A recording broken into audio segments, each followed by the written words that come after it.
Hello everyone, good evening. So I am back with our first topic which is what is art. So study करने से पहले start करने से पहले मैं आप लोगों से ये बोलना चाहूँगी कि जो मेरी लैंग्वेज होगी वो बायलिंगुअल होगी, उसमें हिंदी भी आएगी और इंग्लिश भी आएगी। रिटन में जो होगा वो इंग्लिश ही होगा। फिर भी अगर आप में से कुछ लोग हैं जो वर्ड टू वर्ड मीनिंग्स जानना चाहते हैं वो नीचे कमेंट बॉक्स में बोल सकते हैं, या आप अगर बोलो तो मैं इसको ट्रांसलेट करके भी आपको वीडियो में दिखा सकती हूँ, तो उसमें कोई इशू नहीं है। जो भी लिखा है आपको ऑब्जेक्टिव टाइप ही क्वेश्चंस आने हैं, आपको सिर्फ टर्म्स क्लियर होनी चाहिए, आपको माइंड में कॉन्सेप्ट्स क्लियर होने चाहिए। उससे फ़र्क नहीं पड़ता है फिर आप इंग्लिश में पढ़ रहे हो कि आप हिंदी में पढ़ रहे हो। एक्सप्लेन मैं आपको हिंदी में कर दूँगी, लिखा हुआ इंग्लिश में है, इससे जो आपकी वोकेबलरी है आर्ट को लेके वो भी इंक्रीज़ होगी। सो वैसा कोई इशू नहीं है, जो मेरी वर्डिंग्स होगी वो भी बहुत ज़्यादा ईजी होने वाली हैं। तो अवर फर्स्ट टॉपिक इज़, हमारा जो पहला टॉपिक है वो क्या है। देखिए, जैसे कि मैंने आपको पिछली वीडियो में बताया था कि हम टॉपिक टू टॉपिक डिस्कस करेंगे। Today's topic is what is art. Art के बारे में फ़र्दर स्टडी करने से पहले आपको ये पता होना चाहिए कि आर्ट असल में होती क्या है। बहुत सारे स्टूडेंट्स को ये चीज़ पहले ही पता होगी, सबको ही पता होगी क्योंकि हम सब आर्ट स्टूडेंट्स हैं। बट होता क्या है, एक स्टार्ट करना होता है, तो उससे हमें थोड़ा ईजी हो जाएगा आगे टॉपिक्स को कैप्चर करने में, एक कंटिन्यूटी सी बन जाएगी। ऑलराइट, सो हम बात करते हैं what is art. Simple language, no मतलब कोई डिफ़िकल्टी के बिना हम पढ़ेंगे, ठीक है। So first of all, art is the activity और skill of producing things such as painting और डिज़ाइन। सो आर्ट क्या है, एक एक्टिविटी है, एक क्रिया है या एक कुशलता है। स्किल होती है कुशलता ऑफ प्रोड्यूसिंग थिंग्स, किसी भी चीज़ को प्रोड्यूस करने की, ठीक है। तो जैसे हम पेंटिंग बनाते हैं, जैसे हम कोई डिज़ाइन क्रिएट करते हैं, उसको हम क्या बोलते हैं, आर्ट। पेंटिंग में वाटर पेंटिंग आ जाती है, एक्रेलिक पेंटिंग आ जाती है, वो हम सबको पता है। डिज़ाइन में जैसे हम कर्टन के डिज़ाइंस करते हैं, हमें बेडशीट्स के डिज़ाइंस होते हैं, ज्वेलरी डिज़ाइंस होते हैं, तो ये सारे डिज़ाइनिंग में आ जाते हैं। तो ये भी क्या है, ये भी आर्ट का ही एक हिस्सा है, ठीक है। तो वो एक क्रिया या एक कौशल जिसके द्वारा हम चीज़ों को प्रोड्यूस करते हैं, पैदा करते हैं, ठीक है। तो क्लियर, आई होप आप सबको समझ आ रहा होगा मेरी लैंग्वेज। तो नंबर टू क्या है, the word art is derived from the Latin word. तो ये आपको याद रखना है कि ये जो वर्ड आर्ट है ये लैटिन लैंग्वेज का वर्ड है, एक अर्स, ARS, अर्स, उससे इसको डिराइव किया गया है। ये वेरी इम्पॉर्टेंट है, ये बहुत चांसेस होते हैं कि क्वेश्चन पेपर में आपको आ सकता है कि जो आर्ट वर्ड है वो कहाँ से ओरिजिन हुआ है। तो आप बोलोगे कि लैटिन लैंग्वेज का एक वर्ड है अर्स, उससे इसको डिराइव किया गया है। ये भी पूछ सकते हैं कि किस लैंग्वेज के वर्ड से, अर्स से इसको डिराइव किया गया है, विच इज़ लैटिन, ठीक है। लैटिन भाषा का शब्द है। तो अर्स का क्या मीनिंग आता है, अर्स का मीनिंग होता है स्किल, जो हम पहले भी पढ़ चुके हैं कि स्किल होती है आर्ट, तो रिलेट कर गया ना, और क्राफ्ट। तो जो अर्स है उसको स्किल भी कहा जा सकता है, उसको आर्ट भी कहा जा सकता है, ठीक है। तो ये 2 पॉइंट्स आपको क्लियर है बिल्कुल। Alright, thank you. उसके बाद थर्ड पॉइंट हमारा व्हाट इज़ आर्ट में क्या आ जाता है, the conscious use of skill and creative imagination specially in the production of aesthetic object. So आप अगेन देख सकते हो कि इसमें भी जो वर्ड है स्किल वही रिपीट हो रहा है, कौशल वही रिपीट हो रहा है, जो वर्ड है प्रोडक्शन वही रिपीट हो रहा है। सो घूम फिर के बात वहीं पे आ जाती है। जो कॉन्शियस यूज़ ऑफ स्किल है, जब आप पूरी होशो हवास में हो और आप अपनी स्किल को यूज़ कर रहे हो या अपनी क्रिएटिविटी इमेजिनेशन को यूज़ कर रहे हो, ठीक है, अपनी क्रिएटिव इमेजिनेशन को यूज़ कर रहे हो, specially in production of aesthetical object. Aesthetical objects क्या होते हैं, सौंदर्य, सुंदर चीज़ों को पैदा करने के लिए आप एक जागरूकता के साथ अपनी कौशलता को और अपनी क्रिएटिविटी इमेजिनेशन को जब यूज़ करते हो तो उसको आर्ट बोलते हैं। वो किसी भी फॉर्म में हो सकता है, अगेन वो पेंटिंग भी हो सकता है, वो डिज़ाइन भी हो सकता है, जैसे हमने ऊपर भी पढ़ा।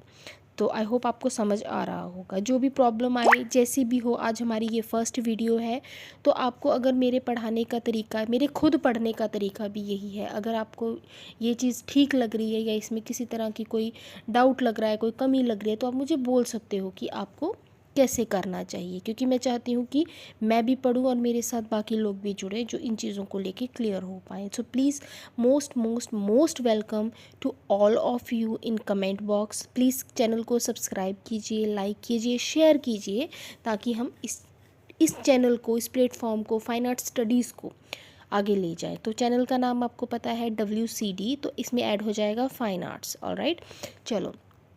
तो क्या नेक्स्ट टॉपिक, नेक्स्ट पॉइंट क्या है? Art gives meaning to our lifes and helps us understand our world. तो आर्ट क्या है? आर्ट क्या देती है? हमारी लाइफ को मीनिंग्स देती है। आप सपोज़ करें, इससे क्या मतलब निकलता है कि हम जहाँ रह रहे हैं, ठीक है, हम एक ऐसी जगह पे रह रहे हैं जहाँ पे कोई रंग है, ना कोई डिज़ाइन है, ना किसी तरह का कुछ भी नहीं है। हम एक ब्लैक एंड वाइट दुनिया में रह रहे हैं। क्या ऐसा पॉसिबल है? नहीं। जो आर्ट है वो हमें सेंस देती है, वो हमें मीनिंग देती है टू लिव आवर लाइफ्स, कि कैसे जीना है, सुंदरता क्या है। आर्ट के थ्रू हम सुंदरता को एक्सपीरियंस करते हैं, तो वो हमें जीने में हेल्प करती है। आर्ट, किसी से बात करने का तरीका क्या होना चाहिए, वो भी एक आर्ट की फॉर्म में आता है। बिहेवियर, वो भी आर्ट ही होता है, ठीक है। तो which helps understand our word, which helps us to understand our word, जो हमें इस दुनिया, अपने घर से बाहर निकल के जब हम चार लोगों में बैठते हैं तो हमें कैसे बात करनी है, कैसे उठना है, कपड़े कैसे पहन के जाने हैं, सोसाइटी के हिसाब से हमें कब कौन सा फैशन चल रहा है उसको कैसे अडेप्ट करना है, ये सारा किस में आ जाता है? ये हमारा लिविंग्स में आ जाता है, ये हमारे वर्ड में आ जाता है। तो आर्ट इस चीज़ में हमें बहुत हेल्प करती है। So art is a creative activity. So again same word, creative, skill, creative, production, ये सारा रिपीट होगा। तो आर्ट क्या होती है? सिंपल लैंग्वेज में एक क्रिएटिव आप वर्ड देख लीजिए, क्रिएटिव एक्टिविटी, एक क्रिएटिव एक्टिविटी है art. It is as simple as जैसे लिखा है, इसमें एक्सप्लेन करने वाला नहीं है कुछ। Then next is art is expression of human emotion. तो ये भी बहुत ही ज़्यादा इम्पॉर्टेंट पॉइंट है कि जो आर्ट है वो ह्यूमन इमोशंस का एक्सप्रेशन है, ठीक है। तो कई बार क्या होता है, तो आप देखें, अब आप फॉर एग्जांपल आप सोचिए कि आप एक ऐसी पेंटिंग देखते हो कि जिसमें बहुत ही ज़्यादा ग्रीनरी वाले कलर्स हैं, बहुत ही ज़्यादा पर्पल, ब्लू, बहुत ही खिले खिले कलर्स हैं, ठीक है।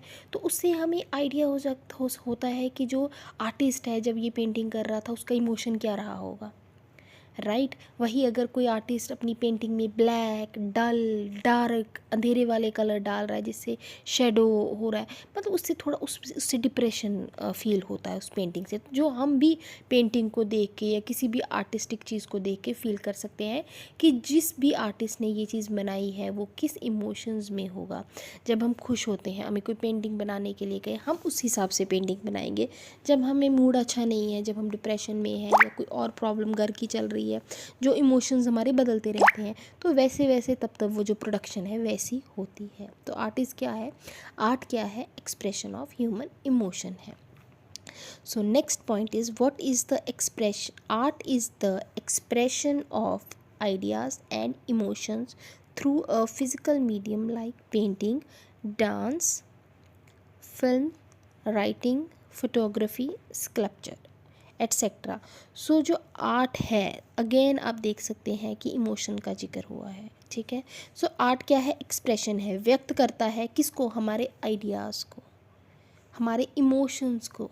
अब सेम पॉइंट है, human emotions, expression of ideas, but किसके थ्रू? फिजिकल मीडियम के थ्रू। कोई ना कोई चीज़ तो होनी चाहिए ना उसको व्यक्त करने के लिए। कि अपने इमोशंस को बाहर जब आप ला रहे हो, कोई ना कोई फिजिकल मीडियम तो होना चाहिए ना। तो जैसे आप डांस करते हो, आप खुश हो तो आप वैसा डांस करोगे। तो सिंगिंग ही ले लीजिए, जब आप खुश होते हो तो आप अच्छे अच्छे गाने गाते हो। शादियों में कैसे गाने चलते हैं, बट जब आप डिप्रेशन में होते हो, जब हार्ट ब्रेकेज हो जाए या कोई घर में कोई और टेंशन चल रही हो, कोई बिजनेस में लॉस हो जाए, तो आपको वो जो मौज मस्ती वाले मैरिजेस वाले जो गाने होते हैं वो पसंद नहीं आते। तब आपको क्या पसंद आता है, तब आपको वैसे ही गाने पसंद आते हैं, सैड सॉन्ग, राइट। चले तो नेक्स्ट टॉपिक पे हम जाएंगे।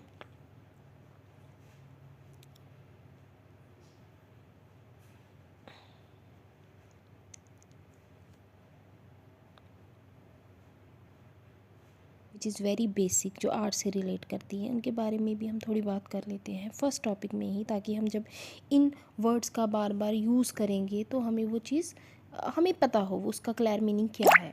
तो फर्स्ट टर्म आती है artist. What is art, who is artist.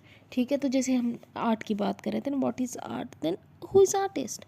तो इट इज़ वेरी सिंपल, बस हमें वर्ड्स होने चाहिए उसको डिस्क्राइब करने के लिए। Okay, artist is a person who creates art. All right, so who is artist? Artist is a person who creates art. It is very simple, जो art को क्रिएट करता है वही आर्टिस्ट होता है। ठीक है, तो नेक्स्ट जो है, art is something that is created. Art क्या है, आर्ट के बारे में हमने पढ़ा, स्किल के बेसिस पे हम एक्सप्रेस करते हैं, किसके थ्रू, आर्ट के थ्रू। तो आर्ट क्या है, आर्ट एक ऐसी चीज़ है जिसके द्वारा हम कुछ पैदा करते हैं, प्रोडक्शन करते हैं, क्रिएट करते हैं। ऑलराइट, सो जो ये क्रिएट कर रहा है, an artist must be someone who creates, right. तो जो क्रिएट कर रहा है वो आर्टिस्ट है, जिसके द्वारा कोई चीज़ क्रिएट की जा रही है वो आर्ट है। It is very simple word. Okay, so an artist is not limited to one medium और एक्टिविटी और स्किल।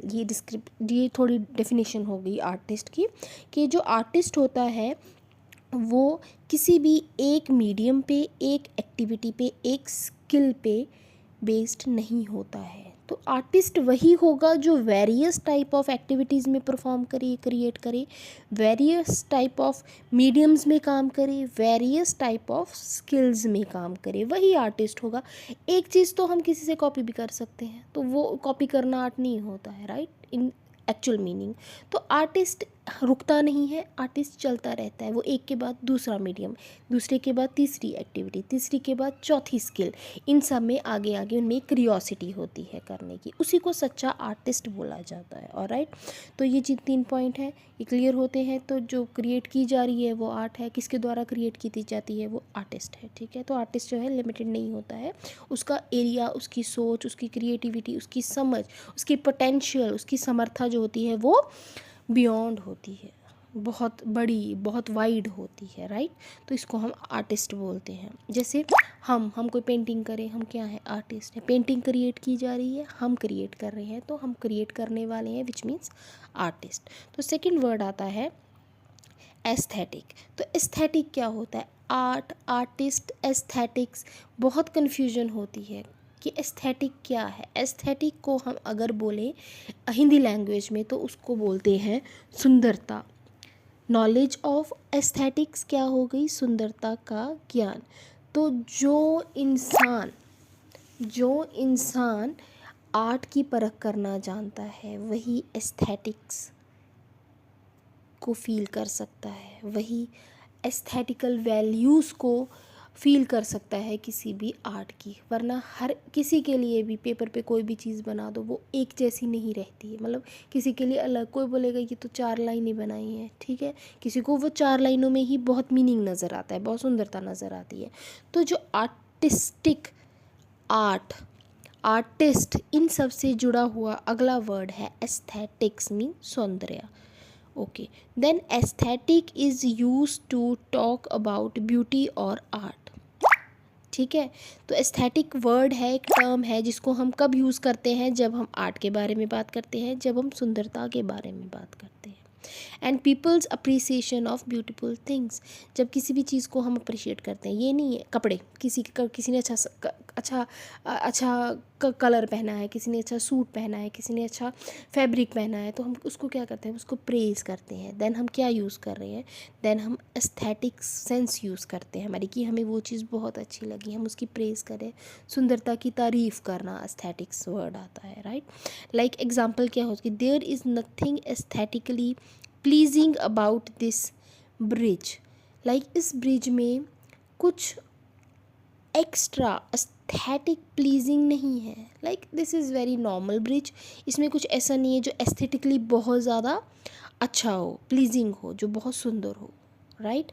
तो ये जो हमारा टॉपिक है बहुत छोटा सा था, आज मैंने ज़्यादा इलैबोरेट किया ताकि आपको अच्छे से समझ आए। तो मेरी यही कोशिश रहेगी कि मैं छोटे छोटे वीडियो बनाऊं, छोटा थोड़ा थोड़ा ही कंटेंट रखूं, उसी पे हम बात कर सकते हैं, उसी पे हम चर्चा करेंगे ताकि वो क्लियर हो जाए। कभी कभी क्या होता है, जब हम बहुत सारे टॉपिक इकट्ठे जोड़ देते हैं एक ही वीडियो में, तो हमें बहुत फास्ट हो जाता है, क्योंकि हमें पता होता है कि हमें ये भी करना है, ये भी करना है। हाँ, करना हमें भी सब कुछ है, पर हमें किसी तरह की जल्दी नहीं है। अब आप कहोगे कि मैम एक दिन में एक टॉपिक, तो ये तो हमें तैयारी कब होगी, बट नहीं, ये नहीं है कि एक दिन में एक ही वीडियो आएगी। मैं सेपरेट टॉपिक पे सेपरेट वीडियोस बनाऊंगी। दिन में 2 वीडियोस भी डाल सकती हूँ, दिन में 4 वीडियोस भी डाल सकती हूँ, बट बहुत ही क्लियर रहेगी कि अगर आपको what is art, meaning of art पढ़ना है, ये नहीं है कि आपको एक वीडियो को रिवाइंड में, फॉरवर्ड में लाना पड़ेगा। नहीं, आपको अपने टॉपिक पे क्लिक करना है, वीडियो पे क्लिक करना है, वो आपके सामने आ जाएगी। कल को हम अगर एलिमेंट्स ऑफ आर्ट पढ़ेंगे तो एलिमेंट्स भी डिफरेंट होते हैं, तो उसमें कितने एलिमेंट्स आते हैं, वो बहुत ही क्लियर वीडियोस होने वाली हैं। सो प्लीज़, अगर कोई भी सजेशंस है, यू आर वेरी वेलकम। हमें सजेशन दीजिए ताकि मैं इस वीडियो को और इम्प्रूव कर सकूं, आप लोगों की और हेल्प कर सकूं, और साथ साथ मैं अपनी भी हेल्प कर सकूं, क्योंकि गवर्नमेंट जॉब मुझे भी चाहिए, गवर्नमेंट जॉब आपको भी चाहिए। ये हमारा एम है, ये हमारा फोकस होना चाहिए कि हमें गवर्नमेंट जॉब लेनी है। देखते हैं मेरी इस छोटी सी कोशिश से क्या आप में से किसी की मदद हो पाती है, कि कल को कोई ऐसा बोले कि हाँ मैम अच्छा पढ़ा रही हो, जिससे हमें हेल्प हुई, हमें क्लियर नोट्स प्राप्त हुए। तो प्लीज़ सपोर्ट कीजिए। Thank you so much. Will upload next video very soon, may be morning. Thank you so much.